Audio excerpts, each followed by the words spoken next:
పక్కే మోగుతుంది, రెండో పక్క మోగట్లేదు. దయచేసి గమనించండి. పరిశుద్ధ బైబిల్ గ్రంథంలో నుంచి సామెతల గ్రంథం 4వ అధ్యాయం 25వ వచన భాగంలో నుంచి ఈ చక్కని సాయంకాలపు వేళ ఏదైనా మనములో ఆదాముతో మాట్లాడిన దేవుడు మనతో మాట్లాడినట్టుగా మనందరం కూడా కలిసి ప్రభుని స్తుతించి ఏకీభవిద్దాం. దయచేసి సామెతల గ్రంథం 4వ అధ్యాయం 25వ వచన భాగం మనం చదువుకుందాం.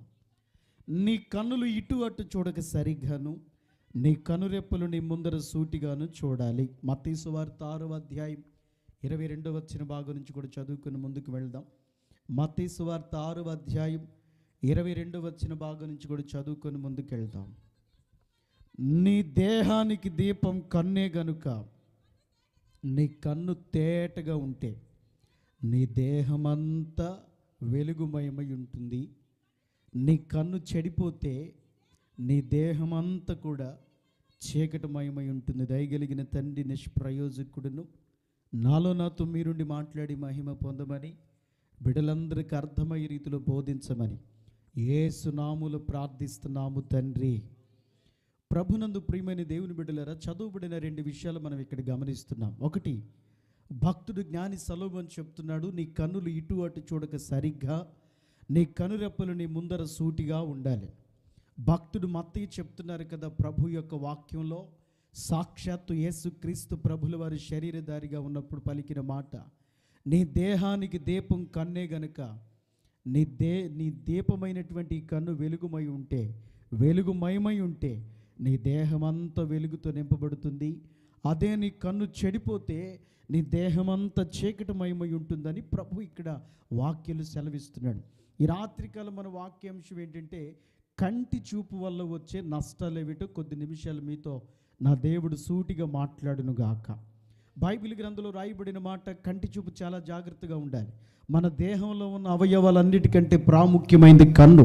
కన్ను లేకపోతే గమనించాలి, ఈ దేహంలో మనకి ఏమి కనపడదు, ప్రపంచంలో ఏది చూడలేం. కాబట్టి కంటి చూపు చాలా జాగ్రత్తగా ఉండాలి, కన్నులు చాలా జాగ్రత్తగా కాపాడుకోవాలి. కంటి చూపు ద్వారా పడిపోయి చెడిపోయి నాశనమై పతనమైన వారు బైబిల్లో చాలామంది ఉన్నారు.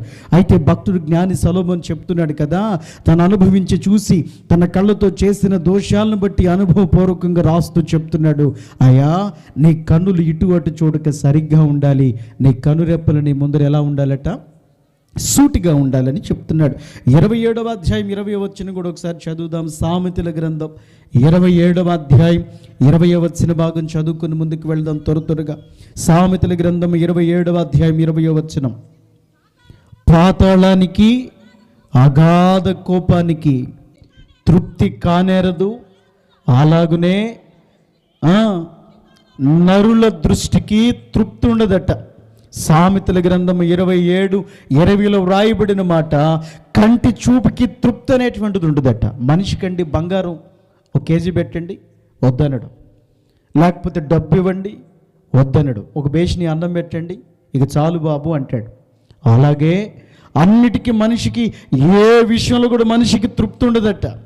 ఒక్క భోజన విషయంలో తప్ప మనిషి ఎక్కడ ఎప్పుడు ఏ విషయంలో తృప్తి పడడం గమనించాలి. కంటి చూపు కట్ట తృప్తి ఉండదట, ఈ కన్నులకు తృప్తి ఉండదంటే, ఒరే నాయన ఎందుకు నీ కళ్ళతో ఆ రకంగా పాపం చూస్తున్నావంటే వాడు అంటాడు నేత్రానందం అంటాడు. ఏమంటాడు చెప్పండి, అందరూ చెప్పండి ఏమంటాడు? బైబిల్ వాక్యం చెప్తుంది, నీ నేత్రానందం నీ ఆత్మీయ జీవితాన్ని పతనం చేసుకుండా నువ్వు చూసుకుందువు గాక, నీ ఆత్మీయ జీవితం పతనం అవ్వకుండా నువ్వు కాపాడుకునేదేవు గాక. కొద్ది నిమిషాలు బైబిల్ గ్రంథంలో కంటి చూపు వల్ల వచ్చే నష్టాలు నాకు ఇవ్వబడిన సమయంలో త్వరగా ముందుకు వెళ్దాం. మొదటి రోజు గనుక, మొదటి వర్తమానాలు గనుక దైవజనులు మిమ్మల్ని అందరి దృష్టిలో పెట్టుకుని పెందలక్కడనే ముగించాలని ఆలోచన చేస్తున్నారు కనుక దైవ గ్రంథంలో నుంచి కొన్ని నిమిషాలు కొద్ది మాటలు మనం విందాం. యోబు గ్రంథం 31వ అధ్యాయం 1వ వచన భాగం నుంచి మనం దేవుని మాటలు చదువుకుందాం. కంటి చూపు వల్ల వచ్చే నష్టాలు ఏమిటి? నెంబర్ 1, యోబు గ్రంథం 31వ అధ్యాయం 1వ వచన భాగం మనం చదువుకుంటున్నాం. యోబు గ్రంథం 31వ అధ్యాయం 1వ వచన భాగం, పేజీ నెంబర్ 424 చదువుదామా? నేను నా కన్నులతో నిబంధన చేసుకున్నాను, కన్నికను నేను ఎలాగూ చూస్తాను. ఇవన్నీ చదవడానికి సమయం తక్కువగా ఉంది కానండి. 7వ వచనం ఒకసారి చదివేయండి.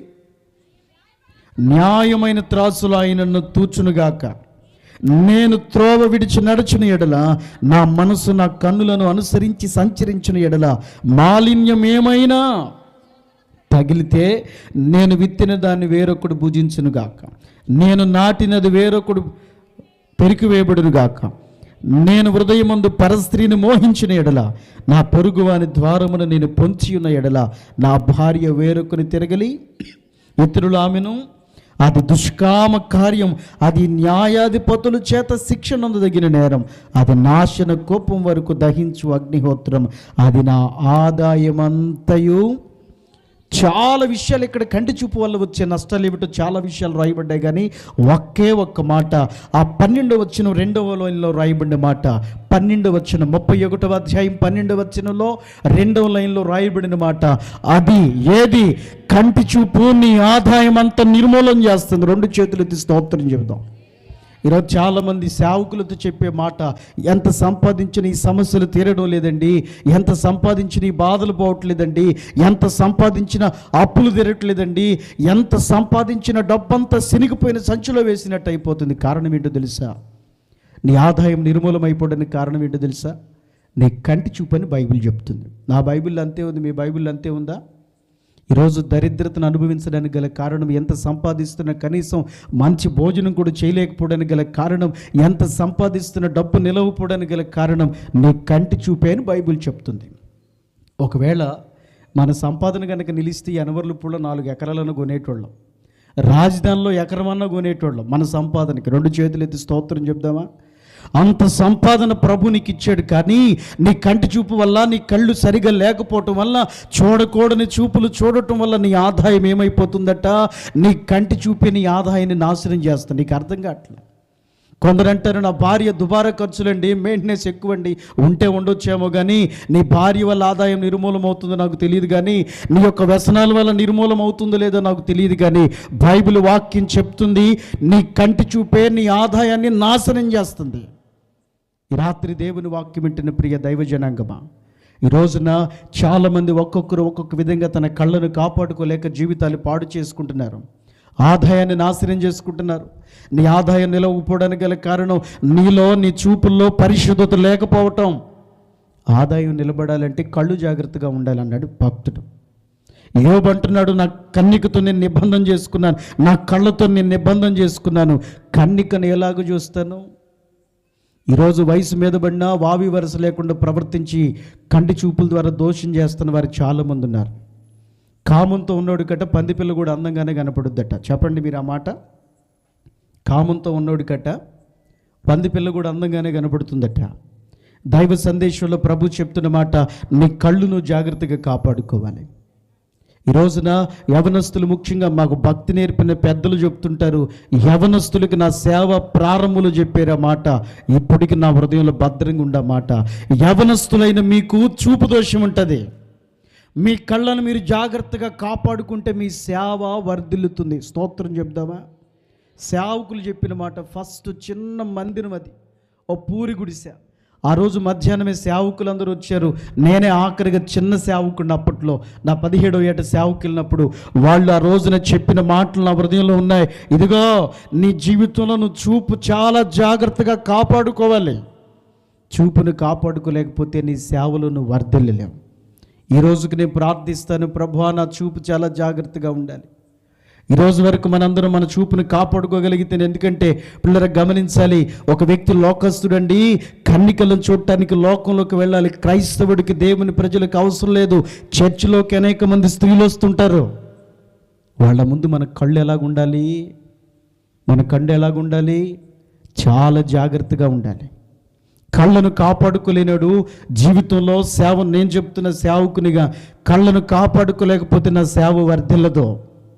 కళ్ళను కాపాడుకోలేకపోతే విశ్వాసిగా నీ జీవితంలో నువ్వు వర్ధిల్లలేవు.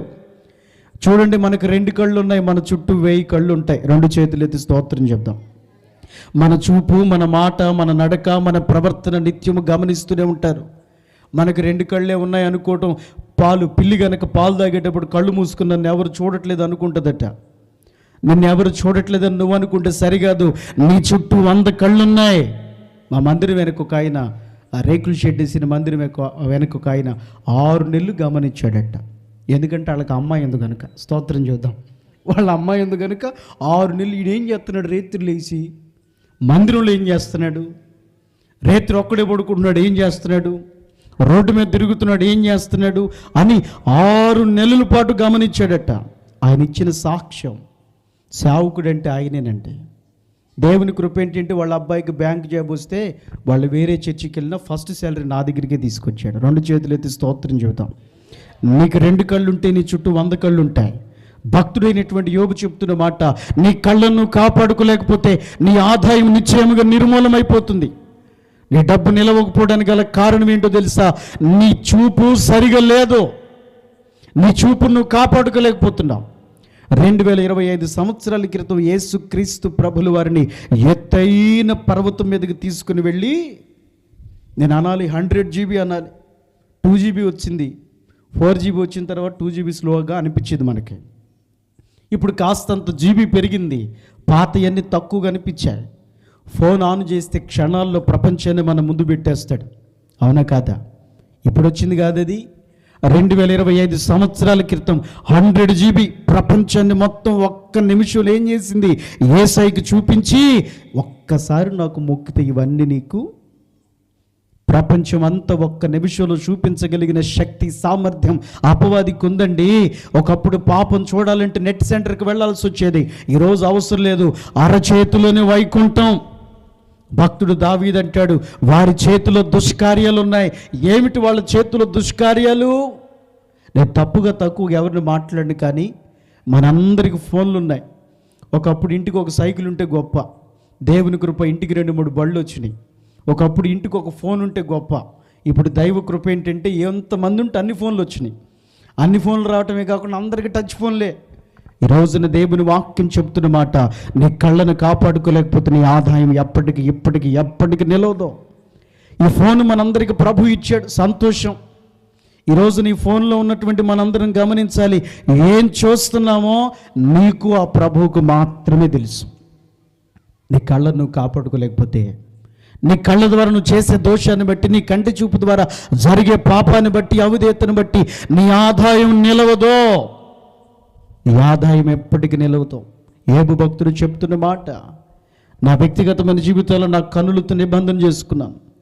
దైవజనులమైన మేము, విశ్వాసులమైన మీరు కళ్ళతో నిబంధన చేసుకోవాలి, చేతులతో నిబంధన చేసుకోవాలి, కాళ్ళతో నిబంధన చేసుకోవాలి. వెళ్ళకూడని చోటుకు వెళ్ళనయ్యా అని, చూడకూడనివి చూడనయ్యా అని. వ్యక్తిగతంగా గమనించండి, నీ కళ్ళను కాపాడుకుంటేనే నీ ఆదాయం ఏమవుతుంది.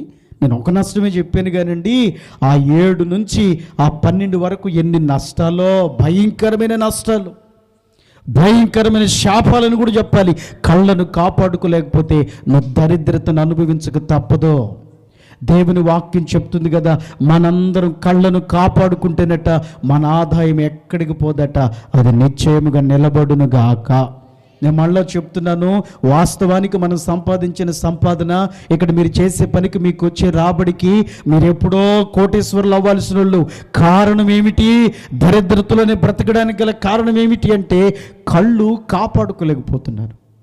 యూట్యూబ్ వచ్చింది, ఫేస్బుక్ వచ్చింది, ట్విట్టర్ వచ్చింది, ఏమంటారు ఇన్స్టాగ్రామ్ వచ్చింది, చాలా వచ్చాయండి. వీటన్నిటిలో నువ్వేం చూస్తున్నావో, వీటన్నిటి ద్వారా నీ కళ్ళకు ఏ అపవిత్రత ఉంటుందో, ఆ కళ్ళ ద్వారా నీ దేహానికి ఏ చీకటి ఆవరించి నేను పాడు చేస్తుందో, దాని అంతటి వలన నీది ఆదాయం ఏమైపోతుందట? చెప్పండి, ఏమైపోతుందట? ఏంటండి మాట్లాడరు? చెప్పండి, ఏమైపోతుందట? నిర్మూలమైపోతుందట. మొట్టమొదటిగా మన కళ్ళను జాగ్రత్తగా కాపాడుకోకపోతే, భక్తుడు జ్ఞాని సొలొమోను చెప్తున్నాడు, నీ కన్నులు ఇటు అటు చూడకూడదు, సరిగ్గా ఉండాలి, నీ చూపు కరెక్ట్గా ఉండాలి. దేవుడు చూపు సరిగ్గా లేకపోతే మాట్లాడ్డం. ఎంత ప్రార్థన చెయ్యి, నీ కళ్ళను కాపాడుకోలేకపోతే దేవుడు మాట్లాడ్డం. భక్తుని యెహెజ్కేలుతో ఒకరోజు ప్రభు అన్నాడు, 2వ అధ్యాయం 1వ వచనం అనుకుంటే, యెహెజ్కేలు గ్రంథం 2వ అధ్యాయం 1వ వచన భాగంలో రాయబడిన మాట ఒకసారి చదువుకుని ముందుకు వెళ్దాం. యెహెజ్కేలు, నరపుత్రుడా, నువ్వు చక్కగా నిలబడు అంటే, ఆయన వంకరగా నిలబడ్డా? సరిగ్గా నిలబడలేదా? చర్చిలో కొందరు ఏంటో రహస్య స్థలాల్లో సెగ్గడ్లు వచ్చినట్టు కూర్చుంటారు. కొందరు గోడ ఉండాలి, గోడ లేకపోతే కూర్చోరు. కొందరు కుర్చీలో కూర్చొని కూడా అడ్డంగా కూర్చుంటారు. నాకు అర్థం కాదు. బైబిల్ వాక్యం చెప్తుంది ఓ క్రమం మనం కూర్చునేదానికి ఉండాలి. మన ఆత్మీయ జీవితంలో మన నడకలో క్రమం ఉండాలి. ఇక్కడ భక్తుడు యెహెజ్కేలుతో ప్రభు అంటున్నాడు, నువ్వు చక్కగా నిలబడు, నిశ్చయముగా నేను నీతో మాట్లాడతాను. నీలో వంకరతనం ఉంటే దేవుడు మాట్లాడ్డు. ఆ వంకరతనంలో ఒక భాగం నీ కంటి చూపు. రాత్రి దేవుని వాక్యం వింటున్న దైవజనాంగమా, ఈ సభల ద్వారా దేవుడు మనతో హెచ్చరిస్తున్న హెచ్చరిక ఏంటంటే, నీ చూపు సరిగ్గా లేకపోతే నువ్వు పరలోక రాజ్యం కూడా వెళ్ళావు.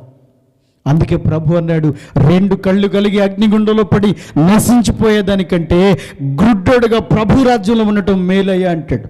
కాపాడుకుంటున్నావు నీ చూపుని. మళ్ళా చెప్తున్నాను, మనకు 2 కళ్ళు ఉంటే మన చుట్టూ 100 కళ్ళు ఉంటాయి. అవి నిత్యం మనల్ని గమనిస్తూనే ఉంటాయి. నిత్యం మనల్ని ప్రభు చూస్తూనే ఉన్నాడు. నువ్వేం చూస్తుంది, ఏం మాట్లాడుతుంది, నీ హృదయంలో ఏం ఆలోచన చేస్తుంది, నీ మనసు నీ కన్నులు అనుసరించి ఏ రీతిగా నడుస్తుంది, దేవుడు నిశ్చయముగా చూస్తూనే ఉన్నాడు. సామెతల గ్రంథం 15వ అధ్యాయం అది 3వ వచన భాగం ఒకసారి చదువుదాం. సామెతల గ్రంథం 15వ అధ్యాయం 3వ వచన భాగంలో దేవుని మాటలు మనం చదువుకుని ముందుకు వెళ్దాం. సామెతల గ్రంథం 15వ అధ్యాయం 3వ వచన భాగం.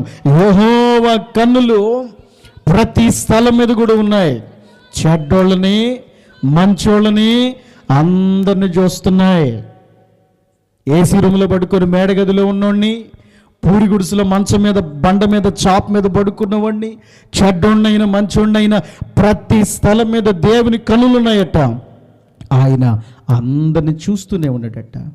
రాత్రి ప్రేమతో ప్రభు హెచ్చరిస్తున్న హెచ్చరిక, నీ చూపు బాగుండాలి. ఏదైనా మనలో చూపుకు రమ్యంగా కనపడిందట మన తల్లికి. ఎవరికి ఎవరికి ఎవరికి ఎవరికి ఆ అవ్వము చేసిన తిప్పలు లేకపోతే మా ప్రాణాలకి మీరు ఉండేటోళ్ళు కాదు. మేము కూడా ఆదాయం వెనకబడి ఏదైనా తోటలో తిరిగేటోళ్ళు. మేము కాయలు తింటా, తాత యాపిల్కాయ తినమంటావా దానిమ్మకాయ తినమంటావా అనుకుంటా. ఆమె దీని ఆయనకు పెట్టింది. ఆ శాపమంతా ఎప్పుడు కూడా వచ్చేసింది. స్తోత్రం చేద్దాం. హల్లెలూయా. 2 చేతులు ఎత్తి, 2 చేతులు పైకెత్తి హల్లెలూయా. ఆమె కన్నులకు రమ్యంగా కనపడింది, తీసుకొని తినేసింది. ఈ రోజు వరకు శాపాన్ని అనుభవిస్తూనే ఉంది కదా స్త్రీ సంతానం జాతి అంతా. దైవ సందేశంలో ప్రభు చెప్తున్న మాట, నీ కన్నులు సరిగ్గా ఉండకపోతే నువ్వు నష్టపోతావు. ఏమిటా నష్టం? మొదటిది, నీ ఆదాయం అంతా నిర్మూలమైపోతుంది. నువ్వు 100 రూపాయలు, 1000 రూపాయలు, 1,00,000 రూపాయలు సంపాదించుదువుగాక. దేవుని వాక్యంలో వాక్య ప్రకారంగా నీ చూపు కాపాడుకోలేకపోతే, మనందరికి ఇప్పుడు మొక్కజొన్న డబ్బులు వచ్చే టైం కదండి. మా ఊరిలో మొక్కజొన్న డబ్బులు వస్తాయి. బీరువాకు 4 తాళాలు, ఆ బీరువా ఉండే రూమ్కి ఒక తాళం, బయట గేటుకు కూడా తాళం వేసుకుంటారు. పందికొక్క గదిలో లెగి చూస్తుంటారు, దొంగోడేమన్నా వచ్చాడేమోనని. పందికొక్క గదిలో లెగి చూస్తుంటారు. కారణం ఏంటంటే, ఇంట్లో ఉన్న డబ్బు అది ఎలా వచ్చిందో అలాగా 2-3 రోజుల కంటే ఎక్కువ ఉండదు. అప్పులకి సప్పులకి వడ్డీలకి బ్యాంకులో ఉన్న వాటికి సరిపోతుంది. దేవుని వాక్యం చెప్తుంది, నీ ఆదాయం నిర్మూలమైపోవడానికి నీ కంటి చూపే కారణం. 2వ మాట చెప్పి నేను ముందుకు వెళ్తాను. సమూయేలు 2వ గ్రంథం 11వ అధ్యాయం మొదటి వచ్చిన భాగం నుంచి చదువుకొని ముందుకు వెళ్దాం. సమూయేలు 2వ గ్రంథం 11వ అధ్యాయం అది మొదటి వచ్చిన భాగం నుంచి త్వరగా చదువుకొని ముందుకు వెళ్దాం. సమూయేలు 2వ గ్రంథం 11వ అధ్యాయం మొదటి వచ్చిన భాగంలో నుంచి దేవుని మాటలు మనం చదువుకుందాం. వసంతకాలమున రాజులు యుద్ధానికి పోయే టైంలో దావీదు యోవాబును అతని వారిని ఇశ్రాయేలీలందరినీ పంపగా వారు అమ్మోనీయులను సంహరించి లిబ్నా పట్టణమును ముట్టడి వేశారు. అయితే దావీదు యెరూషలేమునందు నిలిచాడు. ఒకానొక దినమున ప్రొద్దుగుంకు వేళ దావీదు పడక మీద నుంచి లేచి రాజనగరి మిద్దె మీద నడుచుచూ కనబడ్డాడు. నడుచుచూ పైనుండి చూస్తూ ఉండగా స్నానం చేసే స్త్రీ ఒక ఆమె కనపడిందట. ఆమె బహు సౌందర్యవతి. స్తోత్రం చెప్దామా? హల్లెలూయా. భక్తుడు పాట రాసుకున్నాడండి. రమ్యముగా అనిపించెను లోకము, కనులకు అందముగా కనిపించెని పాపము. పిల్లరా, కన్నులు గట్ట రమ్యంగా కనపడుద్దట లోకం. కన్నులకు అందంగా కనపడుతుందట పాపం. ఆ పాపం మన జీవితాన్ని ఎంత ప్రభావితం చేసి నాశనానికి తీసుకెళ్తుందో అర్థం కాని పరిస్థితి మనకి. దావీదు జీవితంలో ఫస్ట్ అండ్ లాస్ట్ ఒకే ఒక పాపం, తన జీవితాన్ని మలుపు తిప్పి మార్పు చేసి పతనానికి తీసుకువెళ్ళిన ఏకైక పాపం ఈ పాపం. ఒకానొక దినాన ప్రొద్దుగుంకు వేళ అప్పుడు దాకా నిద్రపోయాడట. పెద్దలు చెప్తుంటారు, ఇందా చెప్పాను కదా, కొన్ని మాటలు హృదయంలో అట్లా భద్రవేయబడి ఉంటాయి, ముద్రపరచబడి ఉంటాయి. అధికంగా నిద్రపోయేవాడికి పనిచేసే మొట్టమొదటి మనసు వ్యభిచారపు మనసు. మళ్ళా చెప్తున్నాను, అధికంగా నిద్రపోయేవాడికి పని చేసే మనసు ఏదైనా ఉందంటే ఒకటి అది వ్యభిచారపు మనసు.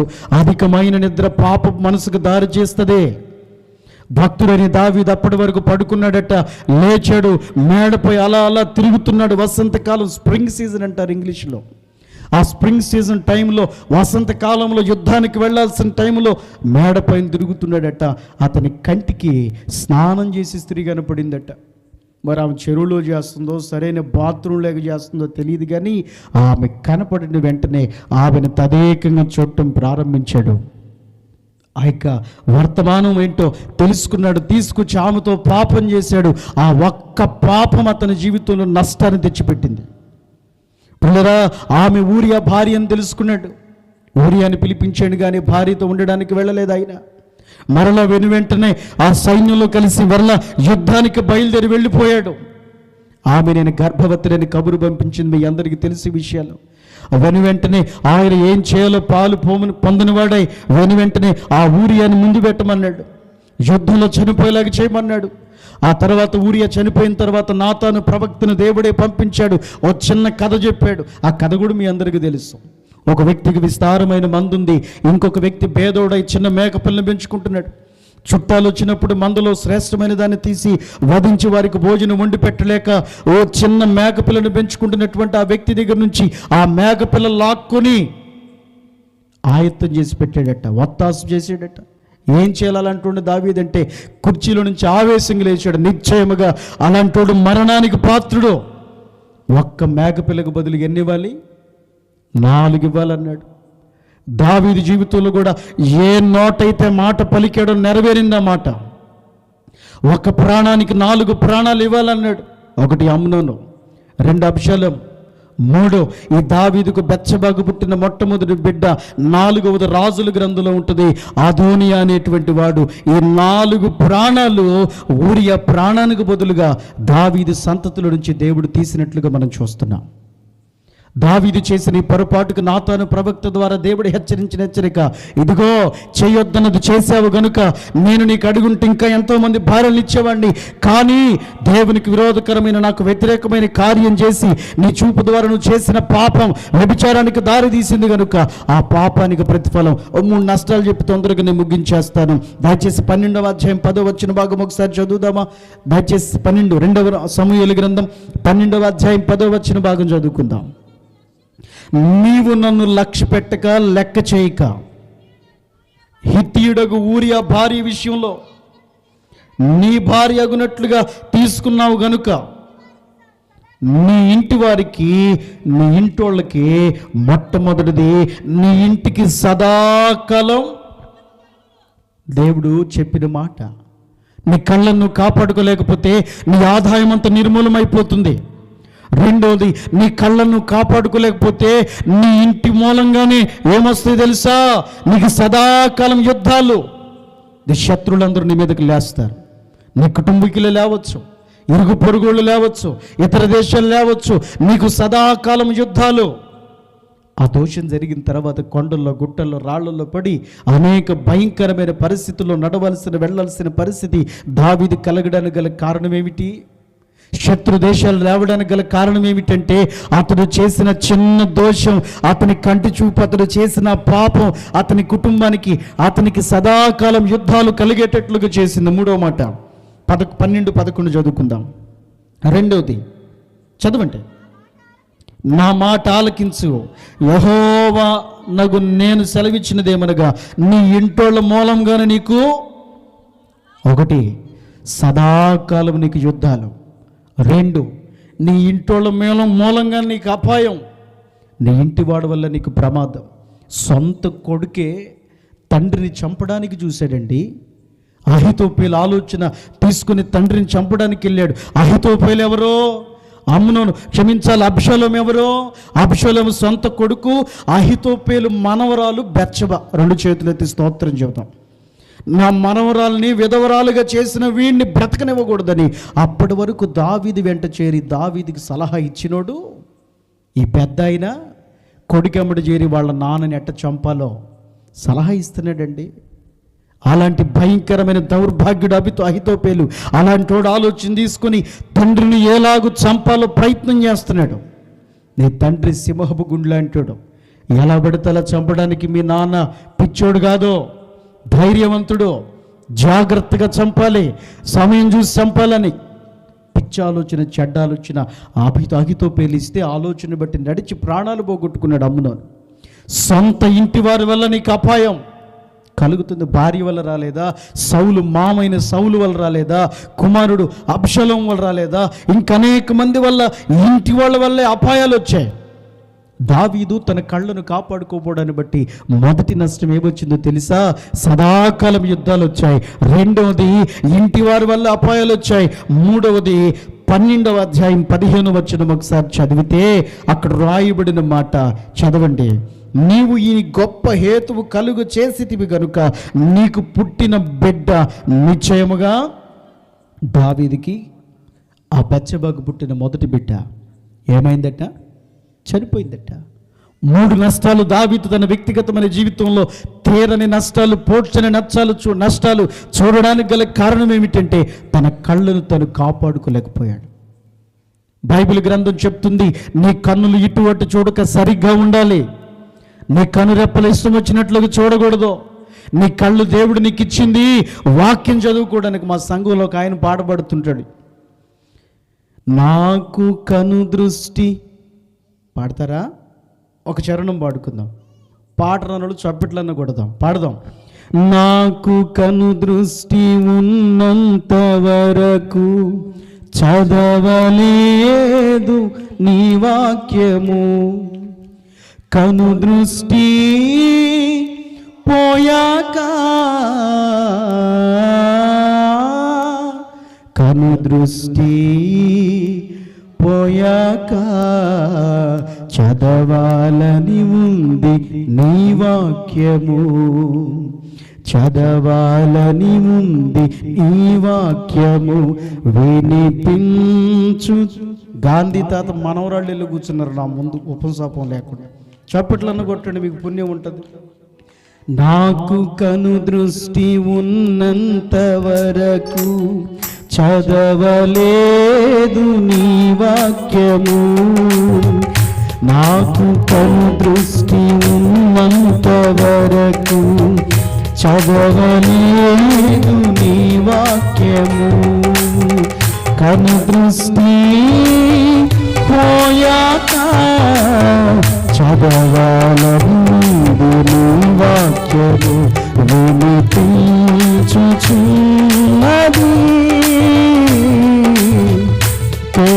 కేకనాకు ఒక కేకనాకు హృదయారంలో. పాడదాం అందరం. నీ కృంగున సమయంలో. హల్లెలూయా. వాక్యం రాయబడిన మాట, తన కళ్ళను కాపాడుకోలేని దావీదుకి సదాకాలం యుద్ధాలు వచ్చాయి. తన కళ్ళను కాపాడుకోలేని దావీదుకి ఇంటి వారి వల్ల అపాయాలు కలిగాయి. తన కళ్ళను కాపాడుకోలేని దావీదు కన్న బిడ్డ మరణాన్ని చూడాల్సిన పరిస్థితి వచ్చింది. రాత్రి నీ పరిస్థితి ఏమిటి? మొత్తం 4 విషయాలు మనం మాట్లాడుకున్నాం. కళ్ళను కాపాడుకోలేకపోతే ఏ ఒక్కని ఆదాయం చెప్పండి, మన ఆదాయం అంతా ఏమవుతుందట? నిర్మూలమైపోతుందంట. ఆదాయం తగ్గుతుందనో ఆదాయం రాదనో అనలేదు. ఆదాయం నిర్మూలన అసలు ఉండదో రాదో. నీ కళ్ళను కాపాడుకోలేకపోతే ఒకటి ఆదాయం నిర్మూలమవుతుంది. 2 నీ కళ్ళను కాపాడుకోలేకపోతే ఇదిగో సదాకాలం ఏ రకంగా సమస్యలు వస్తాయో నీ భార్య ద్వారా రావచ్చు, నీ బిడ్డల ద్వారా రావచ్చు. యుద్ధాలు సదాకాలం, ఇంటి వారి వల్ల అపాయాలు, కడుపును పుట్టిన బిడ్డలు ఏమైపోతారో తెలియని పరిస్థితి. బైబిల్లో మొదటి రాజుల గ్రంథం 15వ అధ్యాయం 4వ వచన భాగంలో రాయబడిన చక్కని మాట. మొదటి రాజుల గ్రంథం 15వ అధ్యాయం 4వ వచన భాగం చదువుకుని ముందుకెళ్దాం. మొదటి రాజుల గ్రంథం 15వ అధ్యాయం 4వ వచన భాగం. దావీదు హిత్తీయుడైన ఊరియా భార్య ఊరియా సంగతి యందు తప్ప తన జీవిత దినములన్నీ కూడా ఏ రోజున ఏ తప్పు చేయక యెహోవా దృష్టికి ఇక మీదట యథార్థంగా నడుచుకునేటట్టు స్తోత్రం కలుగును గాక. దావీదు బెత్షెబా విషయంలో తప్ప ఏ విషయంలో తప్పు చేయలేదట. ఆ చేసిన ఒక్క తప్పుకి ఎన్ని నష్టాలు, ఎన్ని సమస్యలు, ఎన్ని శోధనలు, ఎన్ని భయానకమైన పరిస్థితులు. అప్పటి నుంచి దావీదు నేర్చుకున్నది ఏమిటో తెలుసండి?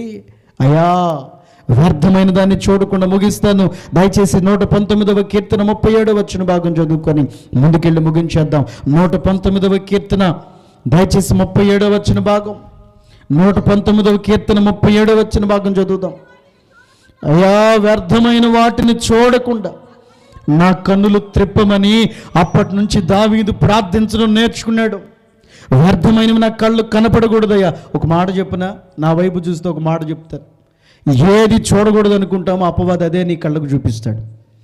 ఏది నేను చూడకూడదు అనుకుంటానో అదే నా కళ్ళ ముందు తీసుకొచ్చి పెడతాడు. ఫస్ట్ అందరం ఫోన్ యూట్యూబ్లో పాట విందామనో వాక్యం విందామనో ఓపెన్ చేస్తుంటాం. దాని కింద ఉన్నటువంటి ఇక ఏముంటాయో మీ ఫోన్లో మీకే తెలియాలి. ఆ కింద ఉన్నాయన్నీ ఒకటే నెట్టుడు ఏలు ముద్ర బట్టల కోటా బియ్యానికి ఏలు ముద్ర పడట్లేదండి. కారణం ఏమిటి? ఈ ఫోన్ నెట్టి ఏలు కూడా అరిగిపోతుంది. మన దెబ్బకి ఆ రచ్చబండ దగ్గర నాపరాళ్ళు అరిగిపోతాయి. మనోళ్ళు కూర్చొని ఏళ్ళు ఒక లెక్కండి. స్తోత్రం చెప్తారా? హల్లెలూయా. బైబిల్ వాక్యం చెప్తుంది, నీ కళ్ళను నువ్వు కాపాడుకోలేకపోతే నీ ఆదాయం అంతా నిర్మూలమైపోతుంది. 2, సదాకాలం యుద్ధాలు కలగొచ్చు. 3, నీ ఇంటి వారి వల్ల నీకు అపాయాలు వస్తాయి. 4, నీకు పుట్టిన బిడ్డలు నీ కంటి దోషాన్ని బట్టి ఏమైపోతారో తెలీదు. దావీదు కుమారుడు మరణమయ్యాడట. ఆ రోజు నుంచి ప్రార్థిస్తున్నాడు దావీదు, వ్యర్థమైనవి చూడకుండా నాయన నా కన్నులు త్రిప్పేసి నా కళ్ళను కాపాడమని భక్తుడు. అందుకే సొలొమోను హెచ్చరిస్తున్నాడు, నీ కళ్ళు సరిగ్గా ఉండేటట్టు నువ్వు చూసుకోవాలి. ఇంతకు నీ చూపు ఎలా ఉంది? నీ చూపు ఎలా ఉంది? నీ చూపు నువ్వు కాపాడుకుంటున్నావా? నీ చూపు కాపాడుకోకపోతే ఇదిగో ఇంకా ఎన్నో నష్టాలు ఉన్నాయి బైబిల్లో. కాబట్టి ముందుకెళ్ళి ముగించేద్దాం. దేవుని వాక్యం చెప్తుంది, చూపుడు కాపాడుకోలేని ఏ ఒక్కని ఆదాయం నిలవదో. అందుకే భక్తుడు అన్నాడు, నీ కన్నులు ఇటు అటు చూడకూడదు. నీ కన్నులు కనురెప్పల ముందు సూటిగా ఉండాలి. నీ కంటి చూపు దోషం లేకుండా నువ్వు చూసుకోవాలి. నీ కళ్ళ దోషం లేకుండా చూసుకున్న రోజున నీ ఆదాయం నిలబడుతుంది. శత్రు దేశాల మధ్య కూడా సమాధానం ఇచ్చి నీ కుటుంబం వల్ల మేలు చేసి నీ బిడ్డలకు ఏ అపాయాలు కలగకుండా కాపాడి నా దేవుడు రక్షించునుగాక. నా దేవుడు 2025 సంవత్సరాల క్రితం సిలువలో మరణమై ప్రాణం పెట్టి రక్తం కాచి తిరిగి లేచిన దేనికో తెలుసా? నిన్ను పరలోక రాజ్యంలో చూడాలని. నీ కనుల దోషాన్ని బట్టి నువ్వు నాశనమై అపవాది సంబంధమైన క్రియలు చేసి అగ్నిగుండానికి వెళ్ళడానికి కాదు. కంటిని